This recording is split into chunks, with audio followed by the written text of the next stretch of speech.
just as a reminder, we're going to finish the chapter today, which means next class is review. The following class will be a test. So your next class will be on Friday. That's when this homework is due. That means your test is on next Tuesday. Okay? So test on next Tuesday for you guys. Okay? Just keep that in mind. Make sure you remember that. But we'll review next class. Alright, so this is graphing linear functions. That sounds almost identical to something we did a couple days ago. 3.2, graphing linear equations. Okay? It is. It's the exact same thing. The only difference is that word functions. Functions means it's not y equals mx plus b. It is f of x equals mx plus b. But as I heard somebody say right before class started, f of x is the same thing as y. That's true. So treat it as exactly the same. Okay? So what's my m? -4. M is -4, and we like it to be a fraction if we're graphing it. So -4/1, and what is my b? 0, and we put that into a point. So 0, 0 on that. Okay?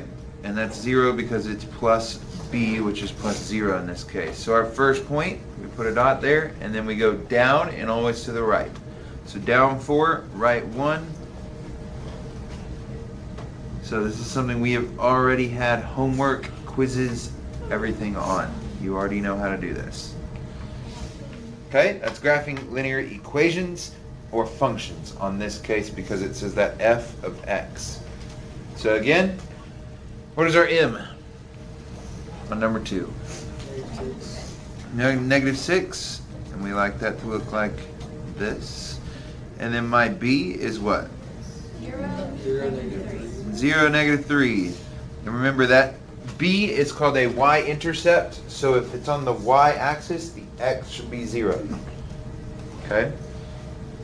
So 0, -3, and then down 6.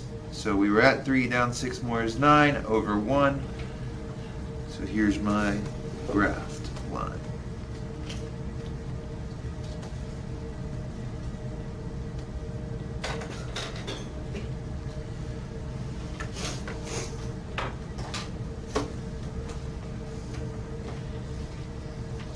Okay, but this one says something different. What does the directions say differently? Does it say using y equals mx plus b? What does it say to use? Okay, some of you will run into that again and again on the homework, or probably did. If it says use the intercepts, we have to use the intercepts. We have to use the diagonal zeros table. Okay? Even though we can graph this exact same line using y equals mx plus b, if it says to use these points, we have to use these 2 points. So there's x and y. If I change my x to 0, that's 0 minus y equals 3. That 0 doesn't matter. And we can just switch our negative to the other side, and it gives me 0, -3. There's my first point. So I can go over 0, down 3. Then I change my y to 0, so x minus 0 equals 3. Anything minus 0 is still that thing, so x equals 3. So over 3, up and down 0, over 3, up and down 0. So there is our line using those 2 points. Okay? If you did y equals mx plus b, then you'd still have this point. You just might have this point or this point instead. Okay, so you have to use the intercepts if it says to use the intercepts. On my math lab, it will count you wrong and your graph will look identical, but it's because you didn't use those specific points. Okay, so you got to read your directions. Okay, go ahead and do the next one. It does say use the intercepts, so go make sure you use the intercepts. Okay, so I got my 2 points right there. When you're plugging in a 0, it's very helpful because that part, that section literally just goes away, so I crossed them out. So over 0 down 1, there's my first point. Over 3 down 0, and there's my second point. So there's our graph. Okay, again, hopefully this is pretty simple because it's the same thing. The only difference is on some of them, obviously not on these, but on some of them we'll have an f of x there instead of a y. Okay? Some of them it'll say f of x, that is the exact same thing as y though. Like this. So it says f of x. That's the same as y. So first let's just rewrite it as y. So y equals 3 over 2. Okay, that's a number, or a letter equals a number. So just because that's a fraction does not mean that's the slope. Okay, where does slope have to be on y equals mx plus b? Next to what? X. Is there an x? No. So that is not the slope. I don't care that it looks like a fraction.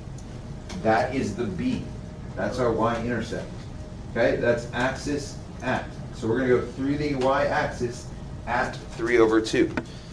3 over 2 is the same as, I rarely do this, but 1 and 1/2. Okay? So we can put a dot at 1 and 1/2 on the y-axis. So 1.5. And then we go through that axis. We do not go on top of that axis. So this is your graph. Okay? I went back in and added that problem in because of how many people thought that that was our m. Okay? It's not the m because there's no x next to it. Just because it's a fraction does not mean it's our slope. Okay, last one on this section. Turns it a little more into a word problem. This word problem says a private charter bus company charges $2.40 per person plus 40 cents per mile. Okay, so the first thing we want to do is write an equation for that. It says $2.40 per person plus 40 cents per mile. So what you want to do when you're writing down an equation from this is figure out what are you repeating. What is your repeating amount that you're having to pay? Not our original, because you have to pay something to get on that bus. Or wait, let's think about that. What's our original amount to get on that bus? That's our starting point. So on y equals mx plus b, what do we call our starting point a bunch? B. So y equals mx plus b. So we're starting at $2.40. And then we're going to repeat this other number. We're going to pay 40 cents every mile that we travel. So over and over again, we're going to repeat that. So the x is going to be our miles. So every mile, we need to multiply times that 0.4. So that is 0.4, or 40 cents, times x, and there's our equation. Okay, so m is what we repeat, b is what we're starting with. Okay, now that we have that, we've got all these x's, just plug those x's into there and fill out what the y value is. Alright, okay, go ahead and plug those in and figure out what all 5 of those are. You've got a calculator, so you can use it. That first one should be pretty easy though.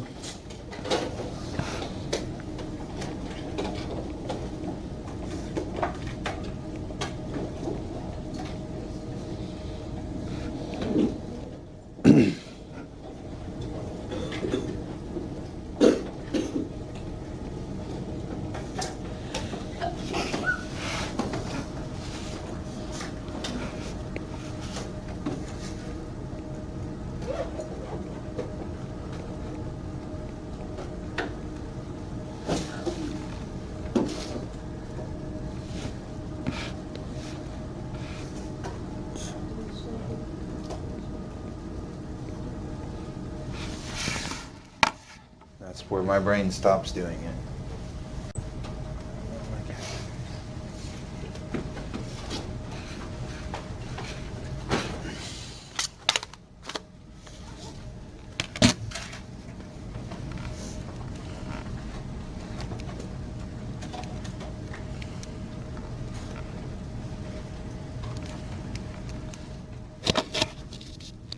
Okay, so I've got the answers written down up there. You could literally plug in any number for x and figure out what your y value is. That's why we have these equations. So you can make an entire table based off of this. This is the part that's hard on this problem, is coming up with that equation. But once you have that equation, you can plug in anything you want. You can see that it goes up and then it comes back down. That is because these go up and then they come back down. Okay? It is linear, so it does follow a pattern. Right? It is a straight line. It's not curved in any way, so it follows a pattern. These are going up by a certain amount. They are going up by 0.4 every one that you go up. Okay? That's the end of that first section. I didn't do a bunch of examples because I think they're the same as the examples from like 3 different sections this chapter. Most of them are identical. Okay?